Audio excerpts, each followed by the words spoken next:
শুভেচ্ছা। আজ কথা বলবো পুষ্প, বৃক্ষ এবং বিহঙ্গ পুরাণ, আহমদ ছফার রচিত একটি বিখ্যাত উপন্যাস। এই উপন্যাসে আহমদ ছফা একই সাথে প্রকৃতি আর মানুষের মিলনকে দেখিয়েছেন এবং এখানে পুষ্প, বৃক্ষ, বিহঙ্গ এই তিন রূপে প্রকৃতি এবং এই প্রকৃতির আড়ালে উনি একটি অ্যালেগরি বা রূপক ব্যবহার করেছেন, যেখানে প্রকৃতির সাথে মানুষের সাদৃশ্য, বৈসাদৃশ্য এই সবগুলো উঠে এসেছে।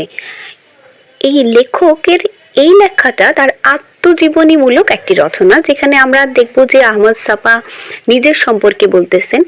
প্রথম বা উত্তম পুরুষের জবানবন্দিতে এই উপন্যাসটা রচিত, যেখানে আহমদ ছফা নিজের কথা বলছেন তার বৃক্ষ প্রেমের কথা, তার পাখির প্রতি প্রেমের কথা এবং তার ফুলের প্রতি প্রেমের কথা, এবং একই সাথে সমাজের সাথে বাস্তবতা, যেখানে আমরা প্রথমেই দেখতে পাই একটি গাছের প্রতি তার ভালোবাসা, তারপর সেই ফুল নয়নতারার প্রতি ভালোবাসা, সেখানে একটি শালিকের প্রতি ভালোবাসা, কিংবা একটি টিয়ে পাখির প্রতি ভালোবাসা।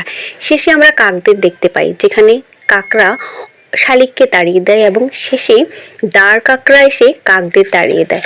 এই যে বিচ্ছেদ, এই যে ঝগড়া, বা এই যে সমাজের মানুষের মধ্যে মানুষের দুই রকম মানুষ, যে একরকম যারা প্রভাবশালী আর আরেক রকম যারা বঞ্চিত, এই একটি রূপক উপন্যাস, যেখানে প্রকৃতি, এমপ্যাথি, ভালোবাসা প্রকৃতির প্রতি, আবার একই সঙ্গে প্রকৃতিকে দিয়ে ওই সময়টাকে বোঝানো।